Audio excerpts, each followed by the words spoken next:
Sejam bem-vindos a mais um pré-jogo dos professores são paulinos.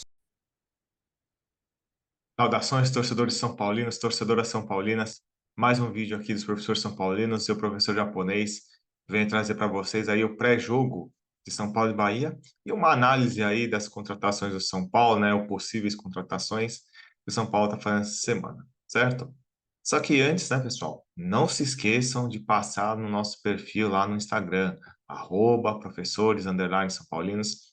Lá sempre tem as novidades do São Paulo aí, notícias, né, das contratações, dos jogos, das datas, escalações e tudo aí no futebol masculino, futebol feminino, basquete e também no futsal, beleza? Então, passe lá no professores Paulinos. E também não se esqueça de se inscrever aqui no nosso canal, né? Toda inscrição é importante, toda colaboração é importante.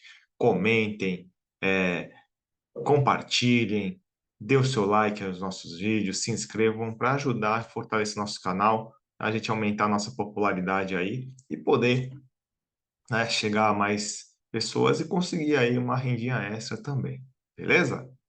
Então, a gente tem aí, São Paulo vai jogar com o Bahia, né, no domingo, 11 horas da manhã, né, horário cedo aí, já temos aí mais de 40 mil ingressos vendidos, né, então a torcida aí vai comparecer bastante.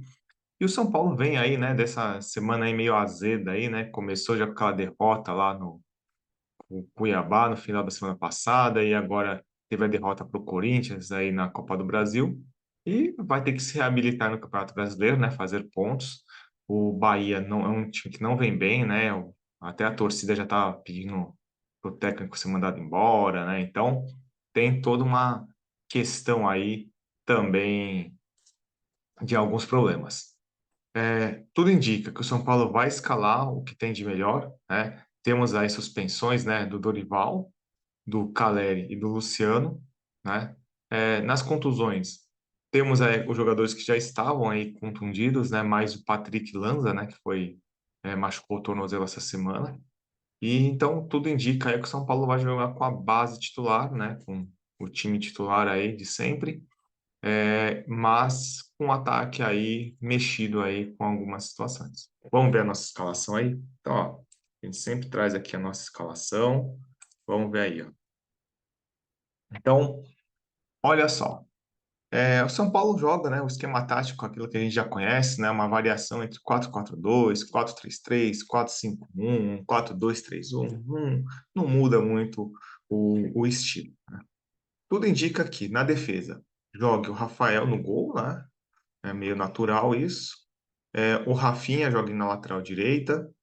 Na zaga, o Arboleda e o Beraldo. Sabe, bem difícil, assim, do Arboleda não jogar o Diego Costa, né? Porque o Arboleda vem numa sequência grande, mas é mais raro.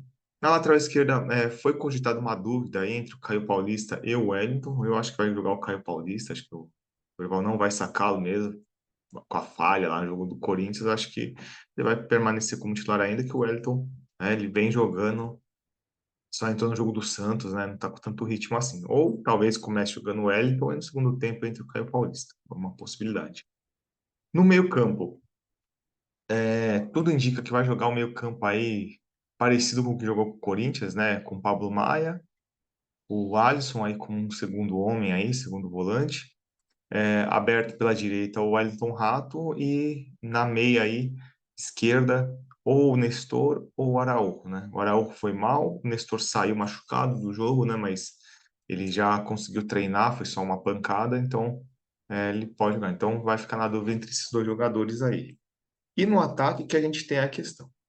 Pelo que parece, o Juan, porque até ter atuado mais, ele é um preferido aí do Dorival aí entre os reservas aí com condições. Então, o Juan é muito provável que ele jogue. Aí a dúvida é um outro homem de ataque. Tem o David, certo? Tem o Edson ou o Pato. Uma possibilidade, não jogar o Rato, aí joga o Juan mais pela direita, e aí joga o David e o Edson.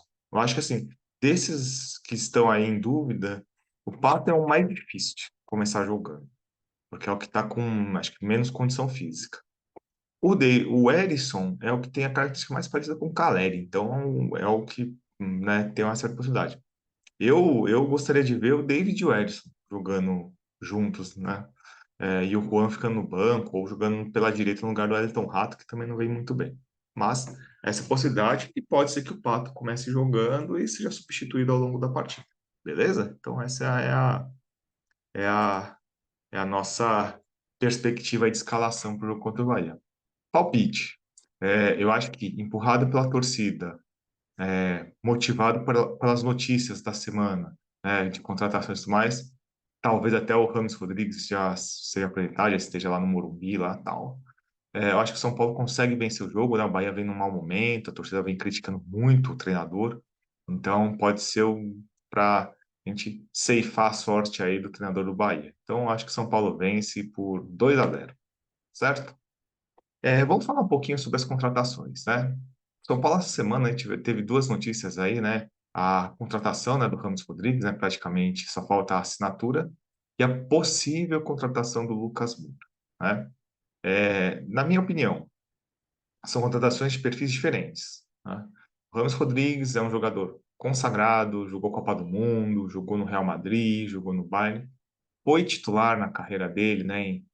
Em grandes times e tudo mais, mas tem o problema aí das contusões, né? Das situações. Eu vou até mostrar aqui uma telinha para vocês sobre a questão do Ramos Rodrigues. Então, olha só. Eu tirei informações do site Soccerway, tá? Site muito bom, tá? Tem bastante informação legal aí dos jogadores, dos times e tudo mais. E aí vamos nos atentar a alguma coisa, ó. Essa parte que eu destaquei aqui são as partidas que ele fez. Então você repara que desde 2009, né, 2008, foi pouquíssimas vezes que ele jogou mais de 30 partidas por temporada, certo? Isso é um dado preocupante. E todo mundo sabe que é um jogador que tem muitas lesões. Então, isso é uma questão que São Paulo tem que ficar atento. Outra questão interessante é nas últimas temporadas, né? Ó, lá no Al Rayyan do Catar, ele jogou poucas partidas, ó, jogou 12 partidas e depois jogou uma só. Nessa temporada ele foi para o Olympiacos. Ele jogou poucas, certo? Então, já não é um bom sinal isso com relação ao físico dele, né? Então, e também no Olympiacos, ó, ele jogou 20 partidas, certo? Porém, um dado que a gente tem que se preocupar muito mais do que os gols e cartões e tudo mais. No Olympiacos, ele jogou 20 partidas e foi substituído em 17. Então, quer dizer, ele mal terminou as partidas e em duas ele entrou durante o jogo. Mas que a setinha zero. Você tinha a ver quando ele entra como reserva e aqui quando ele é substituído. Então, você vê assim, ou ele foi reserva ou ele foi substituído. Então, quer dizer que fisicamente ele não tem rendido tão bem. O que a gente tem que ter consciência? É um jogador acima da média em termos técnicos, certo? Então, é um jogador muito melhor do que os meias que o São Paulo tem, muito melhor, tecnicamente. Porém, o que você não pode esperar dele? Que ele vai jogar quarta, domingo, quarta, domingo, quarta, domingo, toda hora. Ele vai jogar, né? Se ele for um jogador que jogue partidas importantes e participe bem, decida as partidas importantes, para mim já o investimento está pago, certo? Tudo indica aí que ele vai ganhar topo salarial de São Paulo, né, que é na base dos 800 mil, né, que é mais ou menos o salário do Caleri, contrato de 2 anos e meio, recebendo as luvas aí que ele tem direito, né, que é fora do salário, né, o prêmio por assinatura do contrato a partir de 2024. Beleza? Então, esse é o Ramos Rodrigues. É um jogador aí com características assim é um meia, tá? Armador, vamos dizer assim. Ele pode jogar na função aí que o Luciano joga, já um pouquinho mais avançado, perto do atacante, porque ele já não tem tanta mobilidade e tudo mais, bate bem no gol, né? No Bayern de Munique, quando ele teve essa passagem no Bayern de Munique, ele jogou mais de volante, segundo volante. Então, é um jogador que tem uma certa versatilidade. O que a gente não pode esperar dele? Ele jogar aberto, sendo jogador de velocidade. Isso ele nunca foi e ele nem tem condição física para isso. Beleza? Então, esse aí é o Ramos Rodrigues. Aí, vamos falar da outra contratação, da possível contratação, do Lucas, né? Antes de falar sobre a parte técnica dele, a gente tem que relevar algumas coisas. Esse modelo de negociação, né, que o São Paulo está colocando é um modelo de negociação que eu realmente não gosto. São Paulo já fez isso e não foi muito bem, né? Então, assim, São Paulo já fez isso com o Kaká, mas era o Kaká, é um jogador de outra, né, outro quilate, vamos dizer assim. Ele jogou, né, 6 meses aqui em São Paulo e foi para a MLS. Em 2017, a gente teve a questão aí do Hernanes, né? Ele veio emprestado lá da China. E aí chegou janeiro, ninguém sabia que ele estava emprestado, né? Mais ou menos assim, não foi muito divulgado. E aí ele foi embora para a China e voltou para lá. Aí ele jogou um tempinho lá e voltou muito mal no São Paulo. Todo mundo lembra da última passagem do Hernandes, foi uma passagem ruim. E do Lucas, tá parecendo muito esse filme do Hernandes. Ah, vai jogar emprestado agora, até o final do ano, né? Um contrato aí de mais ou menos 4 meses, porque é isso. Hoje a gente está no final de julho, ele não estava jogando, né? Ele já está parado há algum tempo, né? Alguns jornalistas estão falando que ele está bem fisicamente. Não está, porque ele está no período de férias e ele mal jogou na temporada. Depois eu vou mostrar para vocês isso, na última temporada. É, Então, quer dizer, só para ele entrar em forma, já vai lá os seus 10, 15 dias. Então já vai ser meio de agosto, certo? E vai jogar aí até um começo de dezembro. Ou seja, vai ser um contrato de praticamente 3 meses e meio, certo? É, Ele pode ajudar muito? Ele é melhor do que o jogador de São Paulo tem? É. Mas o que eu quero que a gente fique atento muito parece isso, que ele tá vindo aqui no São Paulo fazer pré-temporada para depois já jogar nos Estados Unidos, né? Aí o São Paulo já deixa alinhavado, ele joga nos Estados Unidos, fica lá uns 3 anos, volta aí 3 anos mais velho, já com bem menos condições físicas, e traz o cara de volta, certo? Então, a gente tem que tomar meio cuidado com esse modelo de negociação, que eu não acho um modelo muito conveniente. Então, ó, vamos voltar aqui a analisar a questão dele. Ah, e uma outra questão, né? Eu vi alguns jornalistas aí, umas discussões falando sobre a questão do dinheiro. Ele tinha uma proposta grande aí do Monterrey do México, né? Falaram aí que é um salário bem alto. Aí a torcida meio que reclamou nas redes sociais, porque, eles jogando no México, estão jogando no São Paulo. A gente tem que pensar assim, cada um sabe o quanto de dinheiro quer ganhar na vida, tudo mais. Mas é um jogador que já está há 10 anos na Europa, uma boa remuneração, tá? Não vai vir para jogar de graça no São Paulo. Ele viria para jogar no São Paulo para ganhar na casa aí de perto de R$ 1 milhão, que é um baita de um salário, né? Vamos falar a verdade, a gente está no Brasil, a gente está numa realidade bem diferente. Então, ele não ia vir para jogar de graça. Então, o cara já tem falar de situações financeiras, eu acho que não cabe. Porque assim, ele aparece muito quando o São Paulo vence lá, veste a camisa, faz sua média com o São Paulo. Esse negócio também de jogador que fala que é torcedor de São Paulo, a gente já tem algumas experiências, certo? Então, vamos com parcimônia também. Então, ó, vamos fazer uma análise crítica com relação ao que vem acontecendo com ele. Diferente do Rames, né? É um jogador que nunca teve grandes problemas físicos na carreira, né? Teve sequência e tudo mais. Mas o que a gente tem que tomar cuidado? Muita gente se ilude com o nível de jogador que o Lucas é. Ele não é um jogador top de Europa, tá? Nunca foi titular, nos times onde jogou, no Paris Saint-Germain e no Tottenham. Então, isso a gente tem que tomar um certo cuidado. Tudo bem, no Brasil, tem três espécies de jogadores que jogam bem. São as revelações, né? Garotos muito novos que jogam bem, estouram e vão para a Europa. Esse é o primeiro perfil. Segundo perfil, jogadores aí, veteranos que se deram bem na Europa e vêm para encerrar a carreira no Brasil.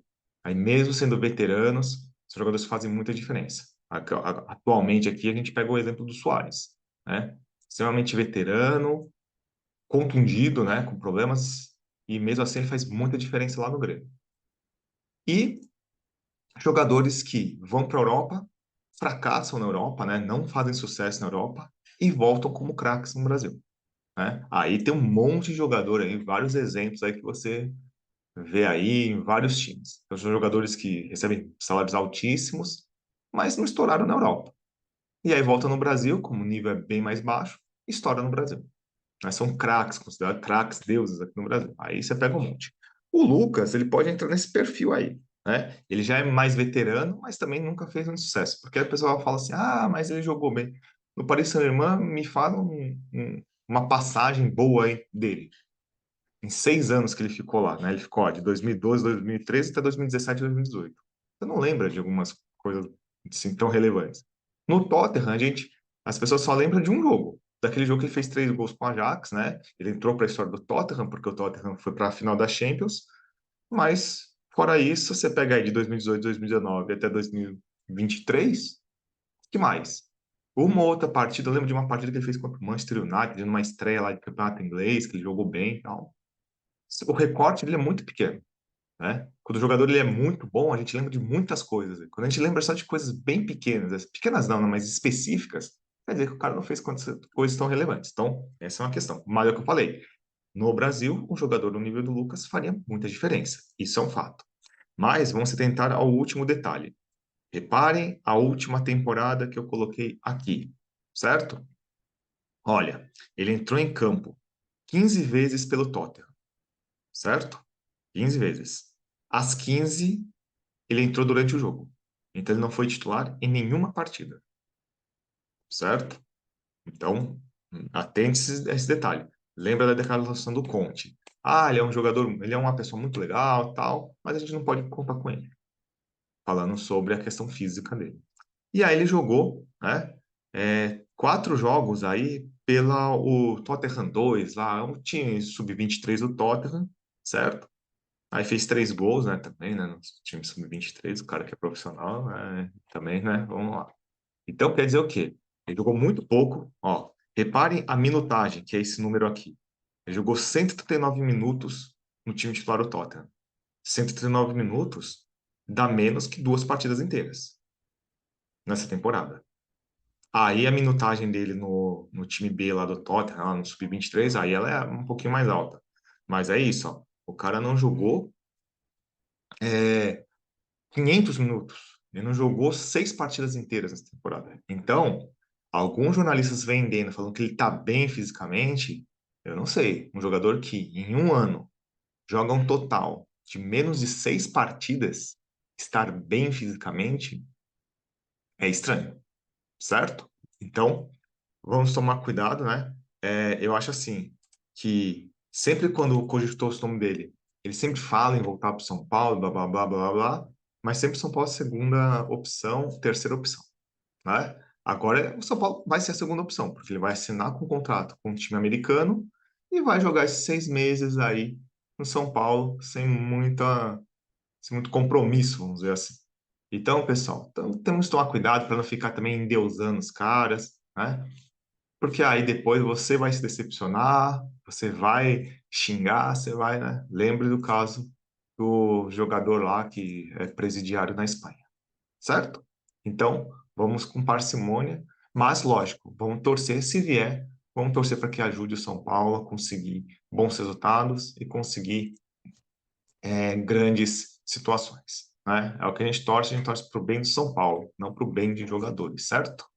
Então, pessoal, é isso aí.